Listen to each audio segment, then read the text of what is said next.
Why, hello everybody. We are back with some Legally Cute. Hello, I am Cutie Rue SR. I also go by Rue. We are going to have a wonderful evening tonight. We have a lot of good games going on and a lot of good runners. But the first game we're going to go with is Bugsnax. We're going to do the any % with Conception SR. Whoops, whoop. And then the commentary is with Ness. And you'll see Ness later on in the show as well. Take it away, Conception. Say hi to everybody.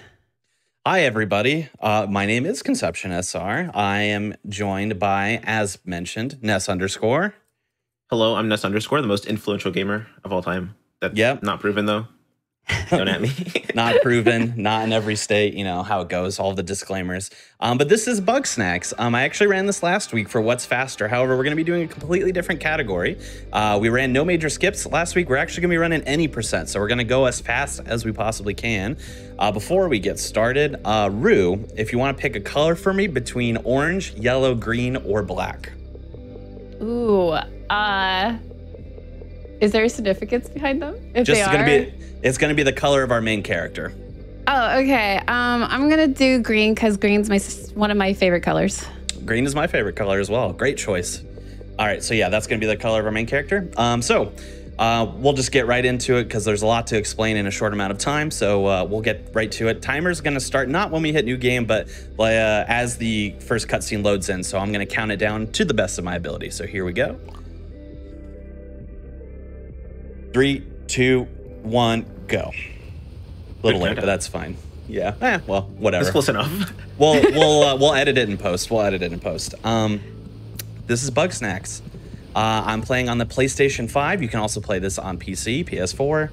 And there's gonna be some DLC coming out too. So I suggest everyone get on it while you can.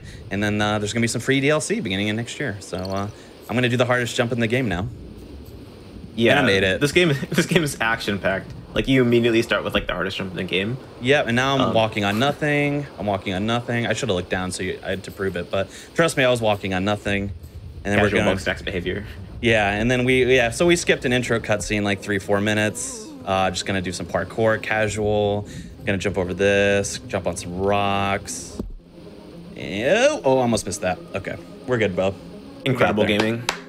We got there. So yeah, that whole process skips like a lot of time because we not only do we skip a unskippable previously intro cutscene, but we skip doing all of the introductory quests with Philbo there, who is laying on the ground.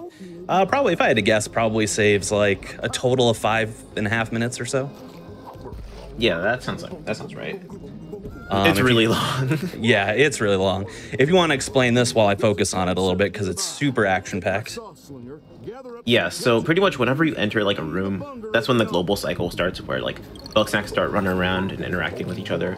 So Conception basically just mashes as quickly as possible to try and get pretty much on the same, almost like pseudo seed, I guess, every time, where he wants to get that bunger to get in that corral with one ketchup shot, and then he's going to put that trap right into the floor, and he stands on it so it kind of peeks through the ground.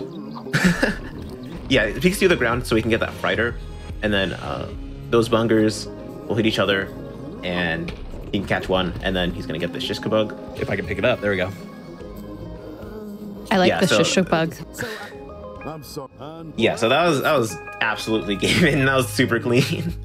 Yeah, that one was really good. So yeah, it's a lot to break down what we just did there. So we basically did all of the quests that we need to do for Wambus the farmer here, and we did them all in advance. The one hardest piece of speed tech that we did there was it's called a technique called quick frighter there. So the frighter actually crawls on the ceiling on a cave underneath from where we spawn. By timing it out with not only the cutscene but doing the bunger corral that we do there at the very beginning, I can place a trap above where it is supposed to be based on the cycle, shove it through the ground by standing on top of it, and then hopefully if I'm on the right cycle and also I position it and stand on it correctly, I can capture the frighter through the floor. And it saves about 5 or 6 seconds over doing it the normal way, which is to lure it down with ketchup and then have it land in your trap. And right now I'm just mashing through this unfortunate tutorial that we cannot skip for any reason. Yeah, so you kind of see with the way that like single room worked, a lot of the routing in other categories work the same way, where you kind of just front load a bunch of the catching and then just rapid fire quests, and then you can do that over and over again. But because there isn't that much catching in any percent because of game-breaking glitches, you're gonna kind of not see it very much. But trust us, it's usually like that. Say hi to Philbo, everybody. Hi. He is very, Say hi, very chat. close. Yeah, he's very, very close in our face. I'm just doing that for fun mainly. You know you're faster if you're ahead of him, basically. That's all that matters. So you can see here, we're going through this notebook. We're doing this little interview sequence. That's because our main character is a journalist who's come here to study the island, study the people who live on the island, study Bugsnax, all that. All right, I'm going to do another sequence break here. See if I can position it well. There we go. Not home free yet, but skip across here. Oh, almost. There we go. That's both easier and harder than it looks. Yeah, so we did a massive sequence break here. Basically, this area is not meant to be accessed right now. You have to get a lot of other grumpuses to return back home. Grumpuses are the names of the creatures that are not Bugsnax, the the humanoid ones. So we do a sequence break to get in here, and then you know what? I heard you like some sequence break with your sequence break, so let's do another one. I'll try to do another one. There we go. And yep, down we go. And then he just gets over an invisible wall by using the rocks. Yeah. So now we are actually in the last what's called a biome of the whole game, which is Frosted Peak. This is meant to be the last one that you access. The game gets confused, so therefore it gives you since you're supposed to have all the tools to get to this point, it gives you all the tools. So that's good because we're going to use them for yet another sequence break. Yeah, it only applies the tools after you go through a transition. Oh my gosh. So when we went through to Sugar Pine Woods immediately, we didn't get all the tools, but if we went through another transition after going to Sugar Pine Woods, it would give us the tools for Sugar Pine Woods. Or we can just go to Peak and we can have all the tools. Yeah, so what we did, we did a river skip, which was to get into the woods early. Then we did early peak, or avalanche skip, as it's called in the community, which was to get into Frosted Peak early. And then we did what was called gore skip there, which was we used our launch pad to launch us up onto like the little lip of the door. And then we used another tool called the tripwire. We set it up on a particular spot on the door and then turn it inwards. And we don't launch the wire. We don't need the wire for anything in particular, but that positioning gives us enough collision so that if we run at it at an angle towards the door, it'll just shove us through the door.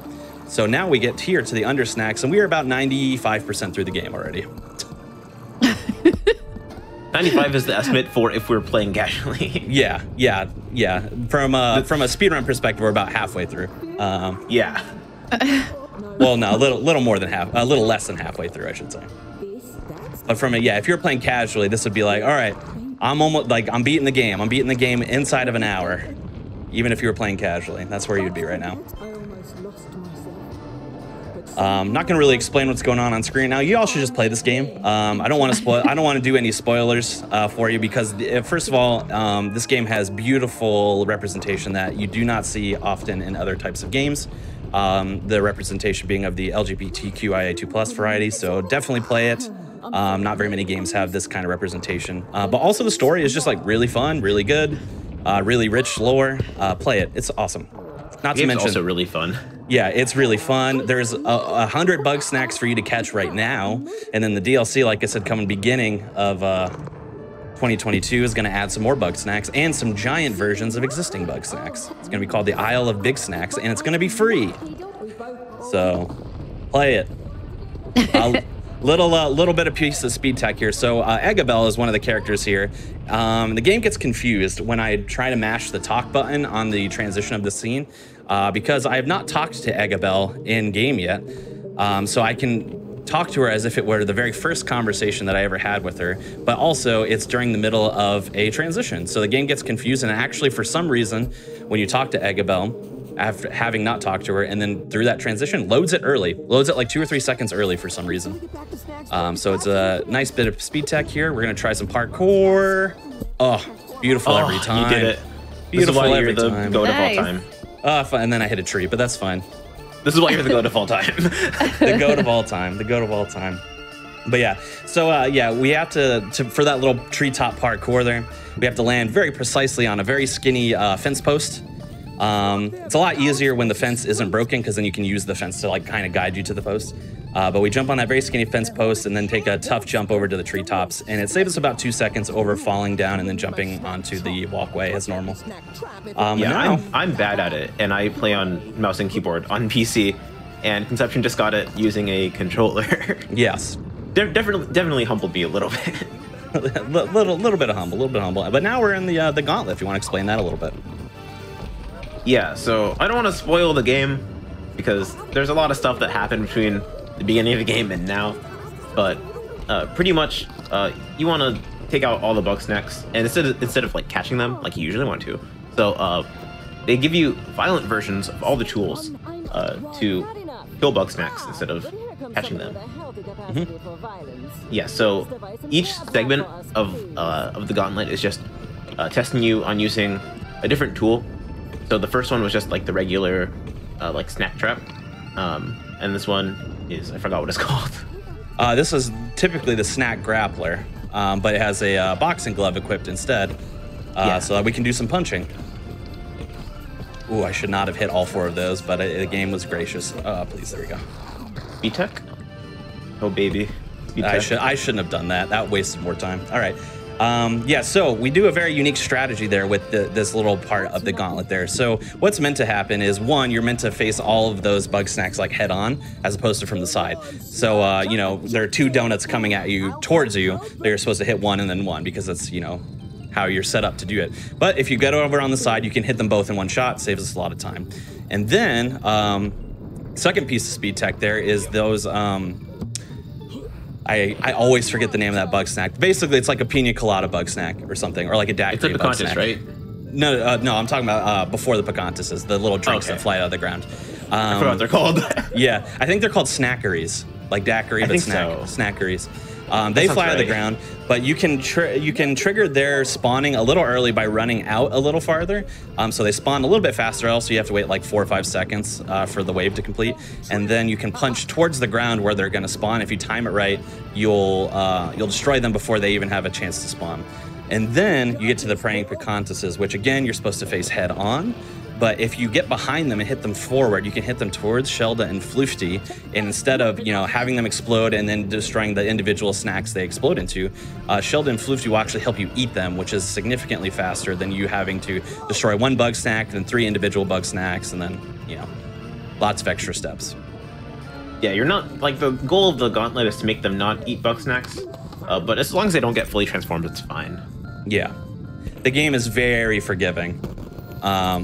It takes like 14. Especially because we haven't done any of their quests besides Wambus. So none of them have eaten anything. Nor if you play the game normally, you have to feed them for their quests. So that makes things a little bit more difficult. You have less wiggle room. I'm going to focus on barrels here if you want to explain what it is I'm doing. Yeah, so barrels is the best segment of the Gauntlet. Basically, there's cheap hoofs, and I forgot what the other ones are called. Grape skeetos. Yeah, grape skeetos that come up from the ground, and you want to try and clear all the waves as fast as possible by using these exploding barrels. And so you just want to time it and position it right so you can get all of them at the same time using 1 barrel, which is usually the fastest. But the timing's really tight, and sometimes if you mess up one, it kind of throws you off for the rest of it. The only one that you're not able to get in 1 cycle is the last one, and you can do it in 2 because there's 5 instead of 3, so it becomes a little bit harder. But that was clean. Yeah, that was actually flawless. Yeah, so the goal is to take out every wave of 3, which is every wave besides the last one, in 1 shot, and then get the last wave in 2 shots. 1 hit with 3 and then 1 hit with 2. So that was absolutely as clean as it is. And it's way harder than it looks because it's not only specific in terms of location, like placing the barrel in the right spot, but you have to time it out very specifically as well, or else they start branching out on different paths, and then they're no longer close enough to each other for them to be destroyed in one barrel. This one is pretty simple. This is a rolly ball with spikes on it, and then we're just rolling over the Bugsnax as they come out. The spawns are the same every time, so we use, just our little pointer here. Oh, of course I missed one. It's super easy. Everyone could do it. Oh my gosh, I'm a fraud. Yeah, so yeah, it's fine. It's just a controller moment. Definitely fraud. Definitely fraud. Yeah, the weird thing that happens with that spawn a little bit is that for some reason, if the buggy ball doesn't want, if it's on like a slope, it doesn't want to stay still. It wants to roll around in a circle. So that's what happened with that first wave, and it kind of just threw me off from there. Ultimately, didn't waste a lot of time because the waves will still continue. Oh, I forgot to run. The waves will continue to spawn and at the time that they were meant to spawn, unless it's the last wave, and then you have to defeat the last wave promptly. So we're getting on to the best part of the Gauntlet, the text that we can't skip. Mm-hmm. Yeah, you can skip text in every other conversation on the Gauntlet besides Wambus and Triffany here. No idea why. Can't skip it. That's interesting. That's very interesting. No idea why. So enjoy this dialogue. Yeah. Even though we don't know what's going on in the game, like the storyline. Yeah. We get a little bit right there. Yeah, if you want, that's a little, we call that a lore tease in the business. A little lore tease for you. Yeah. Makes people want to play the game. Yeah. You wanted a little sneak peek at the lore, you got it. So this one, we're just using some special sauce, slinging it. We basically want to set it up so that the Bugsnax run into each other as fast as possible. So I'm just placing the sauce in very specific points to cause that. And then we gotta hit Wambus with one for good measure, or your run doesn't count. What the heck? There you go. All right, that one took forever for some reason. And then that's actually the end of the Gauntlet, and it's basically the end of the run. Time's coming up in like a minute and change probably, so we're pretty close. Okay, cool. There's actually a little glitch that can happen here on this boat. It looks like I got on the boat and then left it for a second. I don't know what that was. But yeah, there's a little glitch that can happen on the boat. If you go, so you have full control of your movement until you hit the ramp of the boat there.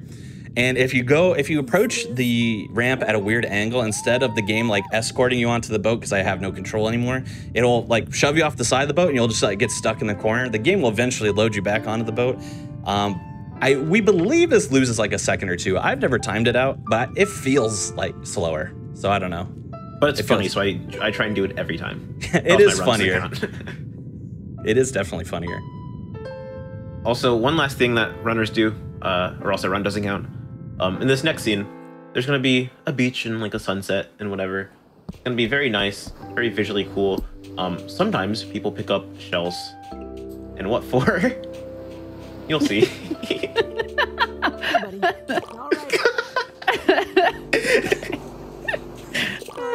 Just throw it at Philma. Yeah, so Conception's run definitely counts. Yeah, it's funny that Ness said that. That's literally the first time I've ever done that. I've never done that before, yeah. Time is coming up very shortly. By the way, we just have to mash through this cutscene. But yeah, this was Bugsnax and time. GG. Ooh, just missed the 16. Just missed the 16. 1701 on my end. So, but that's very good. That's very good. For reference, world record on console is a 1625. So I was 35 seconds off record. So it's not bad at all. Yeah, that's not bad at all. Big GGs. Would love to see more GGs in the chat. I definitely was entertained. I still don't know what is going on in terms of the storyline. And you won't from any percent because we skip around too much. If you want to learn some lore about it, feel free to check out. I did, like I said, I did an episode of What's Faster where I did no major skips, which is I did all of the main quests basically. So you get a little bit more lore that way. It's a little bit longer of a run though. If you liked this, I will be running it again tomorrow with Ness_ on commentary for One and Done-a-thon, which is a GDQ Hotfix special event. That's where people get to feature the run they love the most. They submit the run they love the most, and if it gets in, you do not get in ever again to this hotfix special. So it's going to be an ongoing special kind of deal. I had to submit Bugsnax. This is the run I'm most known for, and I happened to get it in, so I'll be running it tomorrow as well with us on commentary. Yeah. And while we're at it, do you want to talk about your show a little bit? I know that you have a show, a hotfix show as well. Yes, I sure do. So Bugsnax is a wonderful game, but if you like not so wonderful games, I run a GDQ Hotfix show called Awfully Silly. So if you have seen GDQ events in the past, you might be a fan of the Awful Block or the Silly Block. And my show, every 2 weeks, will throw on a few games that would fit perfectly in those blocks. For example, this last episode we did on Monday, we did silly cutscenes, so runs that have specifically weird and funny cutscenes that we don't skip because we don't want to because it's funnier. So it was a lot of fun. Definitely come on by. It's the same week as this show. So this show's on Friday. My show is on the Monday prior to that, every 2 weeks, at 7 p.m. Eastern. So feel free to come on by for that. Woo, woo. And I think we're on the same week, therefore we're on the same team. So yes, I'm gonna represent our team. Yeah, we're Team Velocity all the way. I hope like one day, like in future events, the hotfix shows have like I don't know, we go against Team Faith, you know what I mean, or something like that. That'd be fun. But, in some kind of competition, that'd be a lot of fun. Yeah. Yeah. So definitely, thank you so much. Question before you get going. Sure. I was wondering if anyone wanted to learn the speed run, what's like, where can they go? What are the resources? Is there a Discord? Is there a community? Those kind of. Yeah, that is a great question. So very wonderful, friendly, welcoming community, always very accepting of new runners. Feel free to just go on the SRC page, speedrun.com/Bugsnax. That'll get you the link to the Discord. You can also check out the leaderboards. If you're more comfortable on console, like I am, we have the leaderboards for that. If you prefer to run on PC, you're more than welcome to do that too. Very, competitive leaderboards on both sides. So that's a lot of fun. There's also a subreddit that's r/Bugsnax speedrunning. If you want to like submit clips, have questions, whatever the case may be, you can throw them there. But you'll definitely get them answered faster in the Discord. Awesome. Well, thank you so much, Conception. And if anyone wanted to follow you on Twitch or Twitter, you could give your plugins. I think it's the same as your name, but yeah, it's the same everywhere. Twitch.tv/ConceptionSR, Twitter.com/ConceptionSR.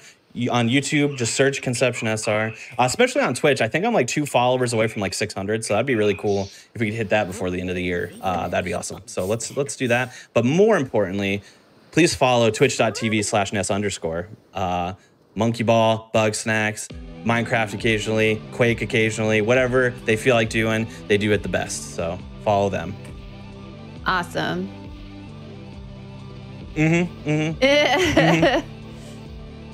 This is the Cute Friends episode, I heard, right? We're everyone involved in this episode is really good friends with each other. So yeah, yep. Plug your friends. That's another plug. Plug your friends. Yeah, definitely. So we are gonna take like a little quick break just to get set up for the next game and for the next runner. So I'll stay tuned. Just before we get going, just have a few things to say, just really quick. Just a reminder that everyone, for AGDQ 2022 is going to start on January 9th. Make sure to visit gamesdonequick.com for more information and detailed dates of the event. And then if you ever want to see the sum of best segments, is now launched on the YouTube. It's a highlight channel with regular videos like our main channel, but with small highlight reels for all of our main events and hotfix. Use command highlights in Twitch chat to learn more. Alrighty, we're going to come back and we'll see you all soon.